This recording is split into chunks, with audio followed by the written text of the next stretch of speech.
ಒಂದು ಸುಂದರವಾದ ಕತೆ. ಒಂದು ಊರಲ್ಲಿ ಕೆಲವು ಮಕ್ಕಳು ಸೇರಿಕೊಂಡು ಗುರುಗಳಿಗೆ ಒಂದು ಪ್ರಶ್ನೆಯನ್ನು ಕೇಳ್ತಾರೆ.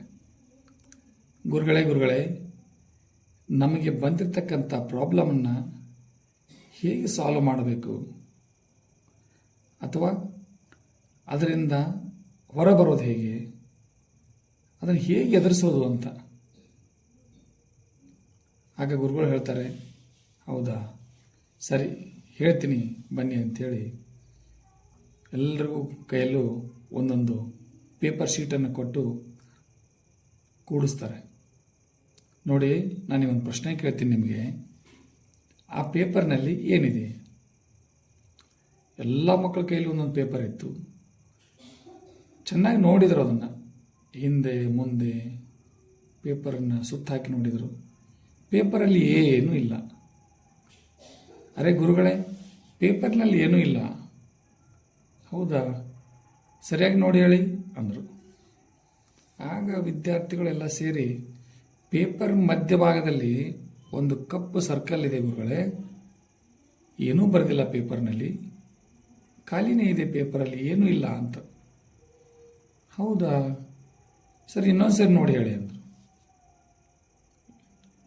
ಇಲ್ಲ ಗುರುಗಳೇ, ಇಡೀ ಪೇಪರ್ನಲ್ಲಿ ಏನೂ ಇಲ್ಲ, ಖಾಲಿ ಪೇಪರ್ ಇದೆ, ಮಧ್ಯಭಾಗದಲ್ಲಿ ಒಂದು ಚುಕ್ಕಿ ಥರ ಒಂದು ಸರ್ಕಲ್ ಇದೆ, ಕಪ್ಪು ಚುಕ್ಕಿ, ಅಷ್ಟು ಬಿಟ್ಟರೆ ಏನೂ ಇಲ್ಲ ಗುರುಗಳೇ ಪೇಪರ್ನಲ್ಲಿ ಅಂತಾರೆ. ಹೌದಾ, ಏನಾದರೂ ಇರಬೇಕಿತ್ತಲ್ಲ ಅಲ್ಲಿ, ಸರಿ ಇನ್ನೊಂದು ಸರಿ ನೋಡಿ ಹೇಳಿ ಅಂತ.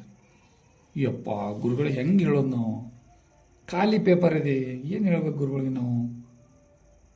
ಸರಿ ಗುರುಗಳೇ, ಪೇಪರಲ್ಲಿ ಏನೂ ಇಲ್ಲ, ನಾವು ಪದೇ ಪದೇ ಹೇಳ್ತಾನೆ ಇದ್ದೀವಿ ತಮಗೆ, ಏನೂ ಇಲ್ಲ ಪೇಪರಲ್ಲಿ, ಖಾಲಿ ಪೇಪರ್ ಇದೆ, ಇಡೀ ಪೇಪರ್ ಮಧ್ಯಭಾಗದಲ್ಲಿ ಒಂದು ಕಪ್ಪು ಚುಕ್ಕೆ ಸರ್ಕಲ್ ಇದೆ, ಅದನ್ನು ಬಿಟ್ಟರೆ ಏನೂ ಇಲ್ಲ. ಸರಿ, ನಾನು ಇಷ್ಟೊತ್ತು ನಿಮಗೆ ಒಂದು 10-15 ಬಾರಿ ಪ್ರಶ್ನೆ ಕೇಳಿದೆ, ಆ ಪೇಪರ್ನಲ್ಲಿ ಏನಿದೆ ಅಂದೆ. ನೀವು ಹೇಳಿದ್ದು ಒಂದೇ ಉತ್ತರ, ಇಡೀ ಪೇಪರಲ್ಲಿ ಏನೂ ಇಲ್ಲ, ಮಧ್ಯಭಾಗದಲ್ಲಿ ಒಂದು ಕಪ್ಪು ಚುಕ್ಕೆ ಇದೆ, ಬಿಟ್ಟರೆ ಏನೂ ಇಲ್ಲ ಅಂತೀವಿ. ನಾನು ಹೇಳೋದೇನೆಂದರೆ, ಇಡೀ ಪೇಪರ್ ನಿಮ್ಮಲ್ಲಿ ಕಪ್ಪು ಚುಕ್ಕೆ ಮಾತ್ರ ಕಾಣ್ತಿದೆ.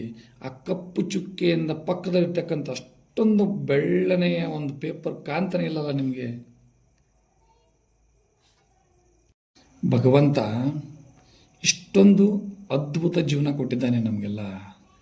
ಆದರೆ ನಾವೇನು ಮಾಡ್ತೀವಿ, ಜೀವನದಲ್ಲಿ ಬಂದಂಥ ಒಂದೇ ಒಂದು ಸಣ್ಣ ಸಮಸ್ಯೆಯನ್ನು ಹಿಡ್ಕೊಂಡು ಇಡೀ ಜೀವನವೆಲ್ಲ ಕೊರಗ್ತಾನೇ ಇರ್ತೀವಿ. ಆದರೆ ಅದೊಂದು ಸಮಸ್ಯೆಯನ್ನು ಬಿಟ್ಟರೆ ಇಡೀ ನಮ್ಮ ಜೀವನ ಅದ್ಭುತ, ದೇವರು ಕೊಟ್ಟಂಥ ಎಂಥ ಅದ್ಭುತ ಜೀವನ ನಮ್ಮದು. ಅದರ ಕಡೆಗೆ ನೋಡೋದೇ ಇಲ್ಲ ನಾವು.